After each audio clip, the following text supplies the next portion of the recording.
Olá amigos, tudo bem? Bem-vindos mais uma vez ao canal do Nilton. No vídeo de hoje vamos falar da Liga Portuguesa de Futebol, 27ª jornada, de muita polémica, de muita contestação em relação a decisões de arbitragem, em que praticamente manchou este fim de semana de futebol jogado em Portugal, uma Semana Santa em que as coisas deviam ter corrido normalmente, mas infelizmente houve decisões que causaram polémica e, acima de tudo, esqueceu-se do futebol e passou-se a falar praticamente das decisões arbitrais. Benfica, que recebeu o Chaves, ganhou por 1-0 num jogo de muita contestação. O Sporting ganhou a Estrela da Amadora 2-1 em Rabeleira, e o Fogo Porto perdeu pela terceira vez frente ao Estoril esta época, num jogo marcado por decisões extremamente contestado pelo staff do Fogo do Porto, incluindo o seu presidente, que foi à conferência de imprensa reclamar das decisões da arbitragem. Mas antes de começar, a relembrar-vos mais uma vez, extremamente fácil, subscrevem o canal e deixem o vosso like. Este vídeo tem um sponsor da Rádio Voz do Atlântico, uma rádio de segmento musical, entretenimento e notícias. A Rádio Voz do Atlântico, que tem por objetivo atingir a todos os ouvintes espalhados pelo mundo através da música e mais, é um dos principais sponsors do canal do Nilton. Vamos primeiro falar do Benfica. O Benfica que recebeu o Chaves e ganhou por 1-0. Jogo extremamente complicado, mais pela atuação do Benfica, que fez um jogo extremamente desagradável de assistir, um jogo muito mal disputado, um jogo em que o Benfica teve muito posse de bola, em que conseguiu triangulações dentro do seu próprio meio campo e dos últimos 30 metros da equipa do Chaves, não conseguindo entrar na área da equipa flaviense, não conseguindo criar desequilíbrios, não conseguindo criar oportunidades de golo. No fim do jogo, quando os adeptos do Benfica despediu a equipa com uma forte subidela, desagradados com a exibição da equipa do Benfica. Dizer-vos que o Benfica falhou 3 penaltis, mérito para o guarda-redes do Chaves, que conseguiu escolher o lado certo para defender os 3 penaltis, e também alguma incompetência dos avançados do Benfica. O Benfica, que teve 67% de posse de bola, fez 22 remates, simplesmente 7 enquadrados na baliza do Chaves, enquanto o Chaves teve 33% de posse de bola, fez 7 remates, 0 enquadrados. Mas dizer-vos que o Chaves teve oportunidades flagrantes de conseguir marcar no Estádio da Luz.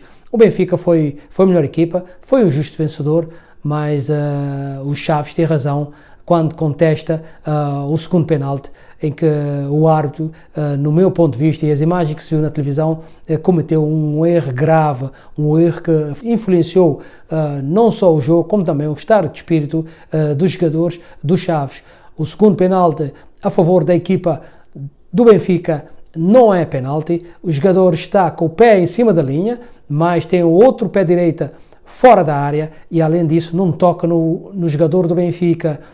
O lance é claro, viu-se que não há contacto, mas o VAR chamou o árbitro a dizer que o lance tinha acontecido dentro da área, mas o árbitro tinha consciência que o jogador do Chaves não chega a tocar no Di Maria, e depois do árbitro ter ido ao VAR analisar e tomar a decisão de marcar o penalti, pareceu extremamente bizarro, um erro clássico, um erro grave que pôs em causa a verdade do jogo. O Benfica não produziu, o Benfica não jogou o suficiente para ganhar, mas também não precisa de ter esse tipo de ajuda para conseguir os 3 pontos.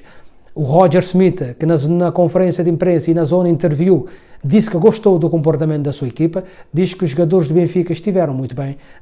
Eu acho que o Roger Smith viu um jogo errado. A equipa do Benfica, por mais posse de bola que teve, quando não tenha velocidade nos seus processos, quando não tem objetivo, golo, nota-se que o Benfica fisicamente não está bem e, acima de tudo, não consegue criar moça nas equipes adversárias. A equipa do Chaves, a equipa que mais sofre, a equipa com mais golos sofridos, a equipa com menos golos marcados no campeonato, e é o último classificado. Isto tudo podia levar ao Benfica a ter um comportamento mais ofensivo, mais objetividade nas suas ações e ganhar sem ter que sair do Estádio da Luz sobre uma forte assobiadela dos seus adeptos.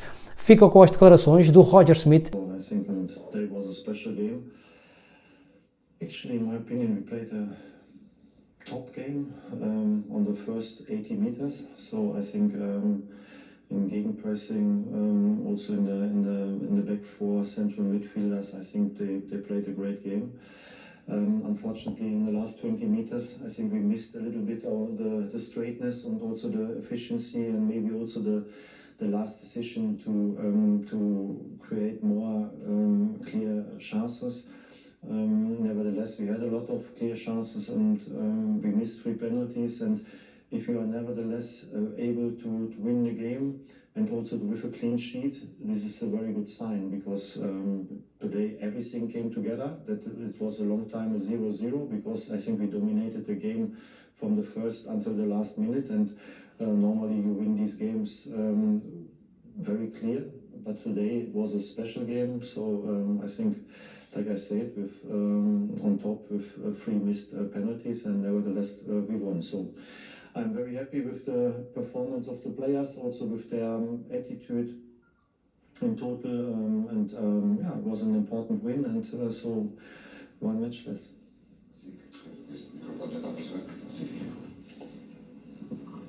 Boa noite, Sr. Schmidt. Disse que está bastante satisfeito com a exibição, mas não sai deste jogo minimamente preocupado, tendo em conta que tem 2 partidas importantíssimas para a próxima semana? Oh, no, because I don't see only the result, like maybe you. When you judge the game, you see only the result, and that we missed 3 penalties. For me, it's more important how the players behaved, how was their tension, how was their concentration, how was their tactical discipline, how we defended in the back four, how were our central midfielders integrated in the game, how were our game pressing in total. So I see a lot of good things today, but I agree, of course, on the last 20 meters we have to do better. So our finishing has to be better, our decision making has to be better, our box positioning can be better regarding the timing. But these are things, and maybe also the shape of the attacking players, they can be a little bit better, because we already saw all of them in a better level. But for me, it's more important that we won, that we were tactical wise there, and that the team showed also good attitude with a very difficult story of the game. Because if you miss 3 penalties, you know how it is, and a lot of chances, and then to stay clear and don't give the opponent chances to influence the game in their way. I think this is important, and that's why I'm positive for the upcoming weeks, because always after a national team break, sometimes you have matches like that, and it's important to win them. Boa noite, Mr. Roger Schmidt, João Figueiredo para a Sport TV. Grimaldo deu uma entrevista há uns dias em que disse que o Benfica não apostou nele. Porquê que o Benfica não apostou nele, e se gostava que o Grimaldo mantivesse na Luz? Obrigado. Oh, it's an old story. You come now with a very old thing. I don't know. I haven't read the interview. I think I appreciate Grimaldo so often here. I respect his decision. He's playing a great season in Germany at Bayer Leverkusen. So he played a fantastic time here at Benfica, 7 years or 8 years. I don't know exactly how long. I think his best season was the last season. So I have only positive thoughts about him. So I will not say anything negative. And I think my statement to him was very clear at the end of the last season, and is still the same. No segundo jogo da tarde, o Sporting deslogou-se à Estrela da Amadora e ganhou por 2-1, com golos de Paulinho e Santos para o Sporting, e Buca, que inaugurou o marcador aos 16 minutos da primeira parte. Um jogo em que a Estrela da Amadora apresentou-se muito bem, tem uma boa equipa, joga muito bom futebol, criou as dificuldades à equipa do Sporting na primeira parte, conseguiu subir as suas linhas e aos 16 minutos inaugurou o marcador, que se pode dizer justo, já que o Sporting até aí não tinha conseguido entrar no jogo. A partir do gol do Estrela da Amadora, o Sporting sentiu a necessidade de correr atrás do prejuízo. O Sporting, que tem vindo a sofrer golos com alguma facilidade, principalmente sofre primeiro antes de marcar e depois tem que ir atrás do resultado. Claro que isso cria mais desgaste para os jogadores, que tem noção que agora é preciso fazer mais e melhor para conseguir sair de vencida. Mas o Sporting, com o momento que atravessa, o seu estado físico, o mental dos seus jogadores, conseguem com naturalidade e com um bom futebol praticado dar a volta aos resultados. Já aconteceu na jornada anterior, frente ao Boa Vista, em que depois de sofrer o golo conseguiu marcar 6 golos. Ontem não conseguiu marcar 6, mas marcou 2, foi o suficiente para sair da Rebeleira com uma vitória preciosa que lhe permite continuar na liderança do campeonato. O Sporting, que teve 62% de posse de bola contra os 38% do Estrela Amadora, fez 21 remates, 7 enquadrados, enquanto a equipa do Estrela Amadora fez 6 remates à baliza do Sporting, 4 enquadrados. A destacar a exibição do guarda-redes do Sporting e também do guarda-redes do Estrela Amadora, com defesas importantes, conseguiram que as suas equipas não sofressem mais golos. Destaque para o Trincão, que foi considerado o melhor jogador em campo, o jogador do Sporting, que esteve quase a ir para a seleção de Portugal, mas por lesão teve que ficar de fora. Ontem apresentou-se fisicamente melhor, esteve à altura dos acontecimentos, com 2 assistências, foi o destaque do jogo e o melhor jogador em campo. Novidade, Gorka Herves não marcou. Ruben Amorim falou na zona interview. Perspectivava um jogo difícil aqui na Amadora. Foi um jogo, como esperava, uma vitória difícil do Sporting, mas para além de justa, muito importante. Sim, sabemos, agora todas as vitórias são importantes. Eu gostei da forma como jogámos num campo difícil, num ambiente difícil. Também na primeira vez que o Estrela da Amadora vai à nossa baliza faz um gol, que a seguir uma oportunidade do Estrela. Mas continuamos mantivemos a nossa forma de jogar e conseguimos dar a volta ao resultado. Não permitimos muitas oportunidades ao Estrela da Amadora, o que é difícil com os jogadores tão rápidos na transição, e nós fomos criando oportunidades, não resolvendo o jogo, levamos o jogo com um sofrimento até ao fim, mas se já houve jogos em que eu sentia que a equipa estava algo ansiosa a segurar o resultado, desta vez não. Estivemos sempre longe da nossa baliza, muito perto do terceiro golo, não aconteceu, mas é uma vitória inteiramente justa. Podíamos e devíamos ter resolvido mais cedo. Para essas transições rápidas do Estrela foi também importante ter em campo o Sanchez, o Diomandé, o próprio Mateus Reis. Sim. Depois o Reis com o amarelo, o Inácio com a tal gestão de minutos. Também cada bola parada estava a ser um problema para nós. Estávamos com pouca altura. O Inácio também veio ajudar nisso, porque o Reis estava muito bem no jogo. Mas sim, as características desses 3 jogadores permitem-nos estar sempre muito longe da baliza e controlar o jogo de uma forma diferente. Tivemos aqui uma alteração no meio campo, de resto já seria expectável. O próprio Ruben não quis ser totalmente esclarecedor, mas Yulman foi poupado nos primeiros 45 minutos, até alguns minutos também da segunda parte, e depois aqui uma espécie de 2-1, porque o Sporting mantém todos os jogadores disponíveis para o jogo frente ao Benfica.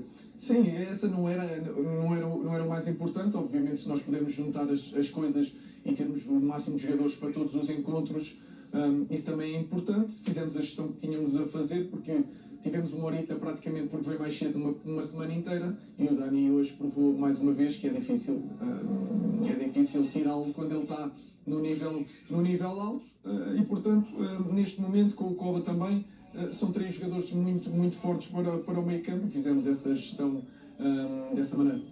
Falando também em exibições individuais, permita-me destacar aqui o Francisco Trincão. Era importante também para ele esta boa exibição, depois de ter falhado os compromissos da seleção devido à lesão. Sim, mas eu acho que ele está com uma consistência grande desde que começou o ano, e isso é importante. Eu acho que ele ainda tem muito para melhorar, ainda tem que ter um instinto, ainda deve ser mais implacável na sua forma de jogar, porque o talento está lá a criar as oportunidades, e ele por vezes tem que finalizar melhor as jogadas que tem, porque ele tem criado muitas oportunidades. Ruben, permite-me aqui uma última pergunta, um pouco à margem do jogo. Cada vez são mais recorrentes aquelas notícias em Inglaterra que falam do interesse do Liverpool na sua contratação. Não há fumo sem fogo ou é só fumaça? Neste momento, eu estou focado no Sporting, tenho muito orgulho em ser treinador do Sporting, estamos completamente todos focados na estrutura, os adeptos, focados em ganhar títulos, e no fim logo se vê. Tenho contrato com o Sporting, sou muito feliz, isso é o mais importante, mais do que os contratos, sou muito feliz aqui, e portanto o foco está em ganhar o Benfica para a taça.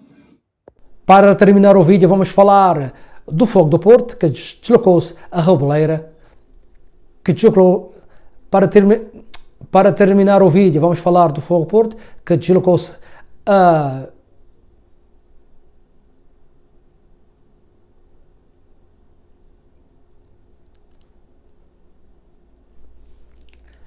Amadora, Reboleira.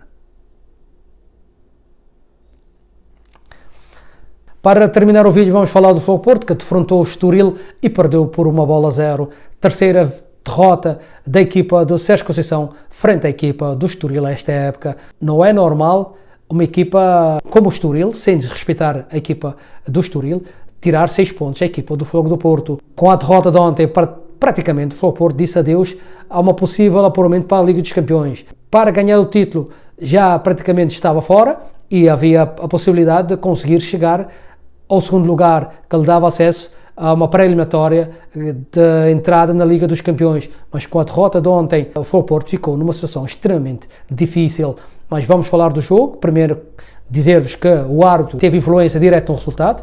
O árbitro cometeu erros que prejudicou a equipa do Fogo Porto. Há um penalti claro. As imagens mostram que o Mangalá atropela o Francisco Conceição, além de derrubar com o cotovelo que atinge a face do jogador, ainda toca nas pernas quando o Mangalá, em velocidade, não consegue reduzir e atingindo o jogador do Fogo do Porto.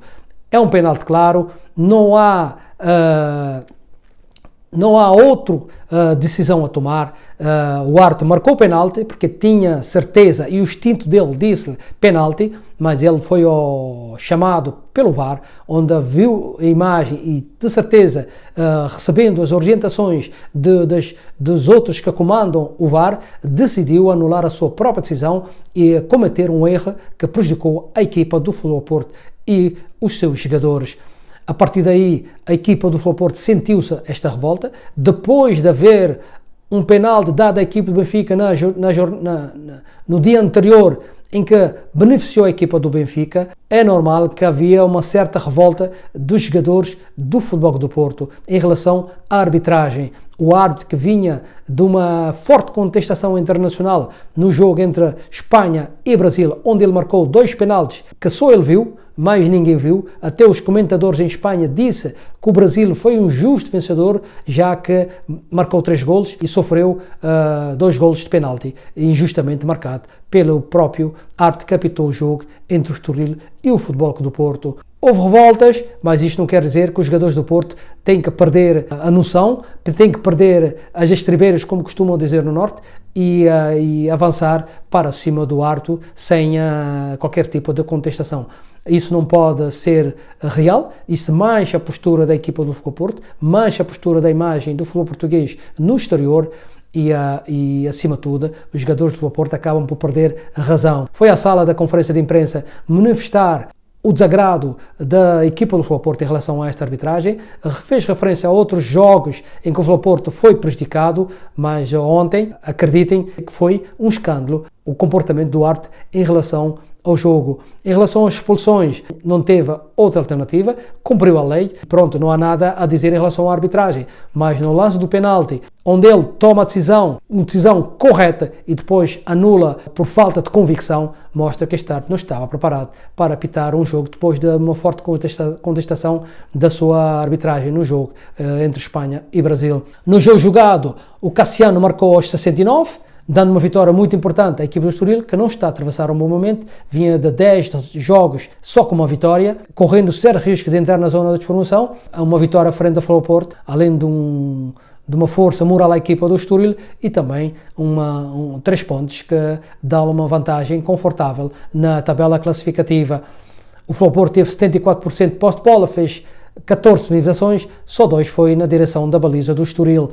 O Estoril que fez 5 finalizações, 2 remates e conseguiu marcar um golo, 50% de aproveitamento. O Sérgio Conceição mostrou o seu desagrado, não indo às entrevistas rápidas e também não apareceu na conferência de imprensa. Como disse o presidente do Porto, Pinto da Costa, foi à conferência de imprensa mostrar o desagrado da equipa do Sérgio Conceição. Espero que tenham gostado do vídeo. Não se esquecem, subscrevem e deixem o vosso like. Forte abraço, a gente se vê no próximo vídeo.